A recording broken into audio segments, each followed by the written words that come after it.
So today we're talking about the functions of parts of a cell. Functions of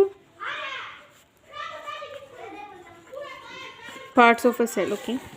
तो सबसे पहले देखिए आपने सेल मेम्ब्रेन देखी है यहाँ सेल मेम्ब्रेन। अब ये आपकी जो बात हो रही है ये एनिमल सेल की कर रहे हैं हम। तो ये देखो सबसे पहले आपने सेल मेम्ब्रेन को देखा। कहाँ थी सेल मेम्ब्रेन? ये आपकी सेल मेम्ब्रेन है। इसे आपका याद आ जाता है कि इसको दूसरा नाम क्या है। इसका दूसरा नाम है प्लाज्मा मेम्ब्रेन। ठीक है। इस देखो अब एक बात ध्यान रखना कि जो सेल मेम्ब्रेन है उसका फंक्शन क्या है, बताइए। अब सेल का फंक्शन इस सेल मेम्ब्रेन का फंक्शन क्या है? सेल मेम्ब्रेन का फंक्शन है, क्या फंक्शन है कि आउटर एटमॉस्फेयर की चीज़ें हैं उन्हें अपने अंदर जो सेल है उसमें नहीं आने देती। ठीक है।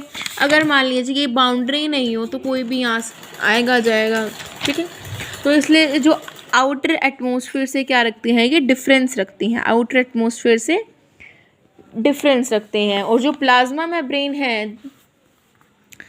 Plasma membrane means cell membrane, don't confuse in this. Plasma membrane controls the entry and exit of a substance. Entry मतलब किसको अंदर आने देना है, किसको बाहर जाने देना है, वो किसके, ये उनके कंट्रोल में होता है। ठीक है। ये फंक्शन है इसका। ये किसका फंक्शन है? सेल मेम्ब्रेन का ये फंक्शन है। तो ध्यान रखना आउटर एटमॉस्फेयर में डिफरेंस बना के रखती है और plasma membrane controls the entry and exit of a substance. फिर अब यहाँ पे हम बात कर लेते हैं साथ ही साथ सेल वॉल की। अब जब आपने यहाँ पे सेल वॉल देखी तो सेल वॉल क्या होती है? The cell of plants, fungi and bacteria have an additional cover, उसको हम सेल वॉल बोलते हैं। और जो सेल वॉल है is an important covering plant cells. ये क्या करता है? अब आपसे पूछ लिया कि क्या करता है ये प्लांट में। It provide rigidity and protection to cell, rigidity and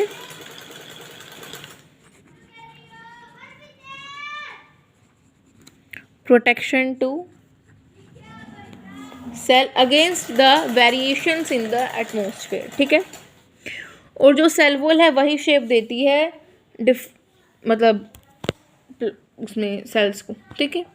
अब इनमें कंफ्यूजन आपको बड़ी रहती है कि क्लियर हो जानी चाहिए कि सेल मेम्ब्रेन आउटर एटमॉस्फेयर से करती है और सेल वॉल के जो काम है आपको पता ही चल गई। ठीक है। अब चलिए एक और बात कर लेते हैं, साइटोप्लाज्म। ये मैंने आपको बुलाया था जो फ्लूइड लाइक स्ट्रक्चर होता है, फ्लूइड लाइक स्ट्रक्चर है। इसका कोई मतलब इसका जो फंक्शन है, जो ये काम करता है, इसका फंक्शन है कि नहीं, इसका कोई फंक्शन नहीं है।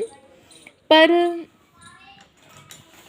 जो साइटोप्लाज्म है ना वो बना किससे होता है, ये क्वेश्चन आ सकता है कि साइटोप्लाज्म किससे मिलके बना होता है। ये किससे मिलके बना हुआ है? Carbohydrates plus proteins plus fat plus minerals and plus vitamins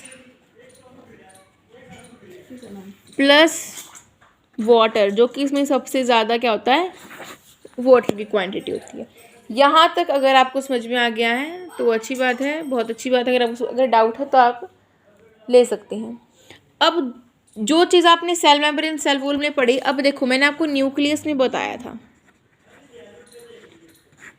कि जो न्यूक्लियस होता है ये बहुत इम्पोर्टेंट पार्ट होता है क्योंकि सेंटर में होता है।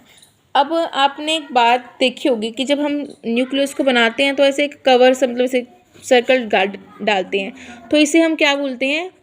न्यूक्लियर मेम्ब्रेन, जो कि मैंने आपको बताया भी था, न्यूक्लियर मेम्ब्रेन बोलते हैं। The nucleus is a dense structure bound by a nuclear membrane. ठीक है। और जो इस न्यूक्लियस के अंदर जो भी आपका साइटोप्लाज्म वगैरह होता है, फ्लूइड लाइक स्ट्रक्चर होता है, उसे हम बोलते हैं न्यूक्लियोप्लाज्म। ठीक है, न्यूक्लियोप्लाज्म, न्यूक्लियोप्लाज्म। अब मैंने आपको थ्रेड लाइक स्ट्रक्चर का बताया था जिसमें डाउट थे, तो थ्रेड लाइक स्ट्रक्चर इसमें प्रेजेंट होते हैं ऐसे। अब ये थ्रेड लाइक स्ट्रक्चर जिनका थ्रेड लाइक नेटवर्क है उनको हम क्या बोलते हैं, क्रोमैटिन। मैंने आपको बताया था। जब देखिए आपने पढ़ा होगा कि अमीबा में आपने या फिर budding of a cell, division of a cell देखते हो, तो वो ऐसे होता है जैसे कि बड, तो उसके आगे एक और बड निकल जाता है। तो फिर मतलब आखिर में क्या हो जाता है, ये दोनों सेपरेट हो जाते हैं। तो ऐसे ही जो सेल्स है वो भी नंबर्स में क्या होते हैं, बढ़ते जाते हैं, डिवाइड होते रहते हैं।